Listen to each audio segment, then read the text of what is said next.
राष्ट्रीय सुरक्षा सल्लागार अजित डोवाल लोकमान्य टिळक पुरस्काराने सन्मानित, तर केंद्रीय गृहमंत्री अमित शहांच्या हस्ते अजित डोवाल यांना पुरस्कार प्रदान।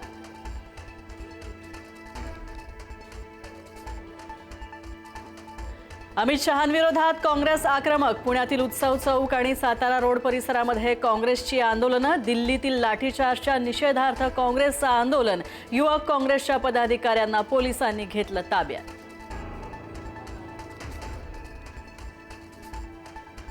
रात्रीच्या अंधारात देशाचे गृहमंत्री पुण्यात आलेत। संजय राऊत यांचा शहांवर निशाणा, विद्यार्थ्यांवर लाठीचार्ज करणाऱ्या शहांना पदावर राहण्याचा अधिकार नाही, राऊतांची टीका।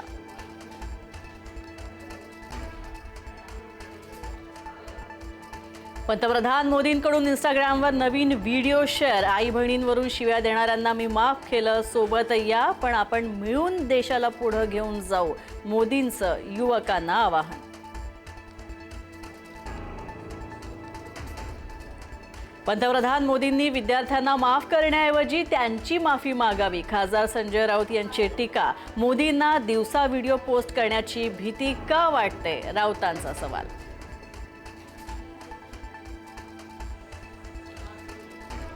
राज ठाकरेंचा मंत्री चंद्रकांत पाटलांवर निशाणा, चंद्रकांत पाटलांच्या मेंदूवरचे फिंगरप्रिंट्स मला पाहायचेत, राज ठाकरेंचा टोला। तर चंद्रकांत पाटलांनी केलेल्या दगडावरील फुटप्रिंट्सच्या विधानावर राज ठाकरेंचं प्रत्युत्तर।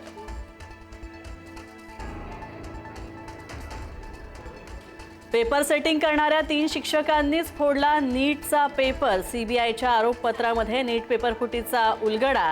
पी.व्ही. कुलकर्णी, मनीषा मांढरे, मनीषा हवालदार यांच्यावर पेपर फुटीचे आरोप।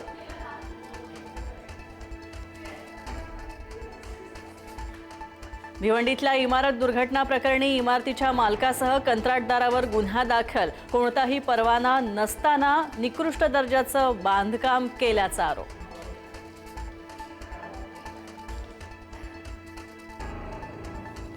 संभाजीनगर पालिकेच्या 23 नगरसेवकांवर अपात्रतेची टांगती तलवार, भाजपच्या 7 तर एमआयएमच्या 16 नगरसेवकांचा समावेश। बेकायदेशीर बांधकाम, अतिक्रमण आणि इतर कारणांवरून नोटिसा।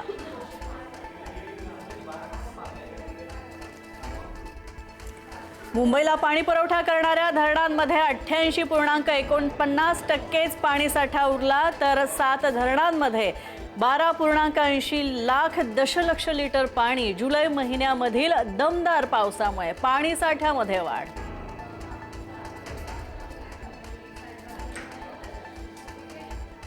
कल्याण डोंबिवलीत डॉक्टरांना मारहाण करणाऱ्या नगरसेवक रमेश म्हात्रेला हायकोर्टाचा पुन्हा दणका, जामिनावरील स्थगिती उठवण्यास कोर्टाचा नकार। म्हात्रेचा जेलमधला मुक्काम वाढला, 6 ऑगस्टला पुढची सुनावणी।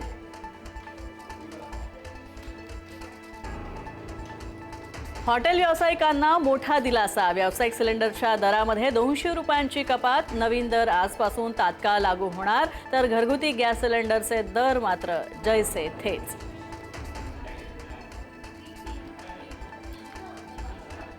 ग्लासगो राष्ट्रकुल क्रीडा स्पर्धेमध्ये भारताच्या भालाफेकपटूंची दमदार कामगिरी, भारताचा स्टार भालाफेकपटू नीरज चोप्राला रौप्य पदक, यशवीर सिंगनं अखेरच्या प्रयत्नामध्ये शानदार कामगिरी केली, पटकावलं कांस्य पदक।